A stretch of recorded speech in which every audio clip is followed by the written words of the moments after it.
on in this new metaphor that I've been using this week. The bardo is what is now just outside the focus of the waking state. It's what we begin to experience as awareness begins to relax the focus of its attention. Yeah.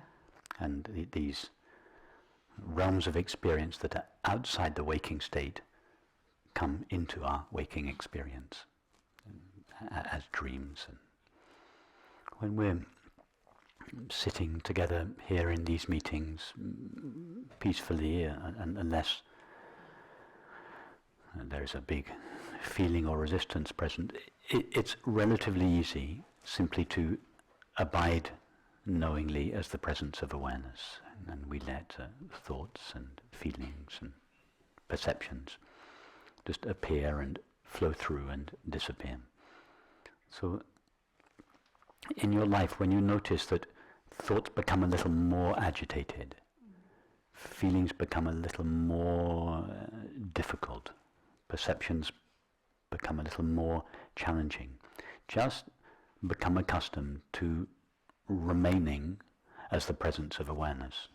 It doesn't mean that we don't deal appropriately with whatever thoughts, feelings or perceptions arise, but we make our home in and as the presence of awareness.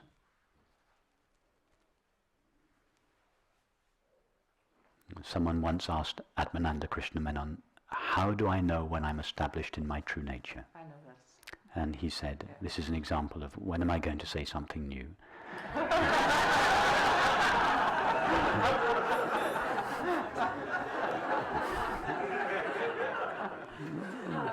For the 25th time, I'm going to quote Atmananda Krishna Menon, because there are at least 4 or 5 of you here that have not heard this quote.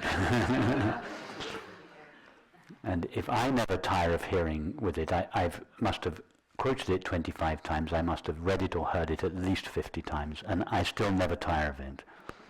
So I'm going to say it. Anyway, he replied, when thoughts can no longer take us away, when feelings can no longer take us away, when sensations can no longer take us away, and when perceptions can no longer take us away. So just become accustomed, be happy when difficult circumstances present themselves to you in your life. Feel that God is giving you these circumstances out of love, precisely to help you remain established in and as its infinite being. And if you do your very best to do that, then that is perfect. That's all you can do. It doesn't make sense to go to a spiritual teaching that makes you afraid of death. The whole point of the spiritual teaching is to relieve us of the fear of death. So I prefer the second piece of advice that your teacher gave you, not the first. Don't worry about what's going to happen in the afterlife. Don't even worry about what's going to happen tomorrow. Don't worry about what's going to happen in 5 minutes' time. Just deal with whatever presents itself to you. And see primarily whatever presents itself to you in the form of thoughts, feelings, sensations and perceptions as an opportunity to remain established in and as God's infinite being. So take everything as opportunities to... Yes, and if the situation is challenging, then just thank God for raising the bar, because she is simply helping you become established in your true nature.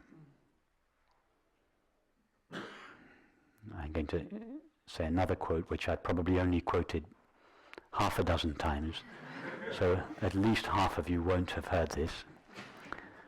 And I've been hearing this quote and pondering it for the last 35 years, and I don't get tired of it. So, and it comes from Shantananda Saraswati, who told the story of an Indian woman called Kunti, and she had one prayer: Lord, give me some adversity so that I can remember you more often.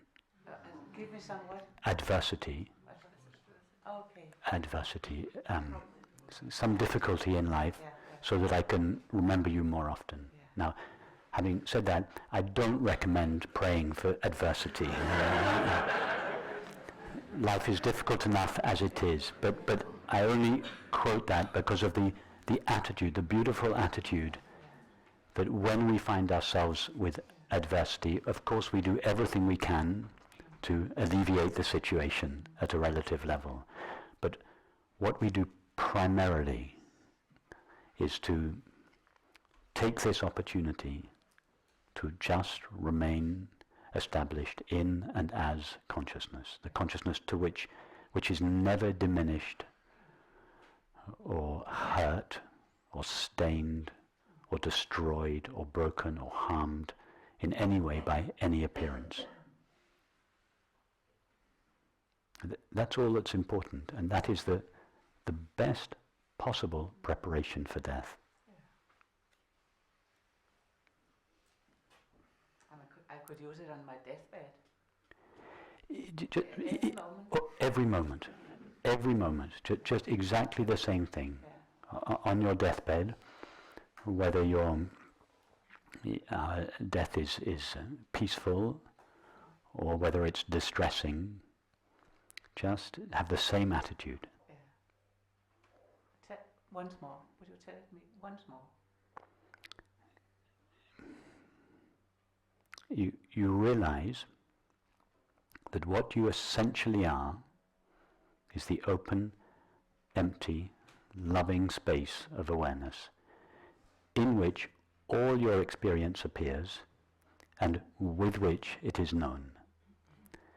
And whatever takes place in your experience doesn't essentially change or hurt or stain this open, empty, loving space.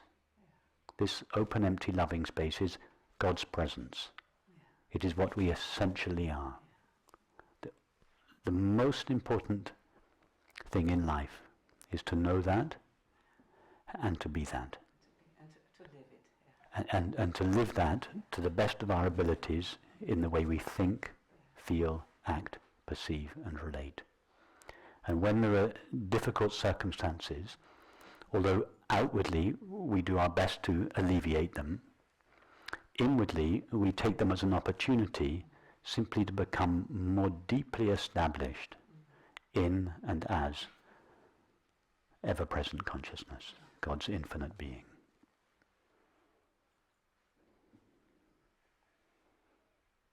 So that is consider that to be your internal sadhana, and singing lessons are your external sadhana.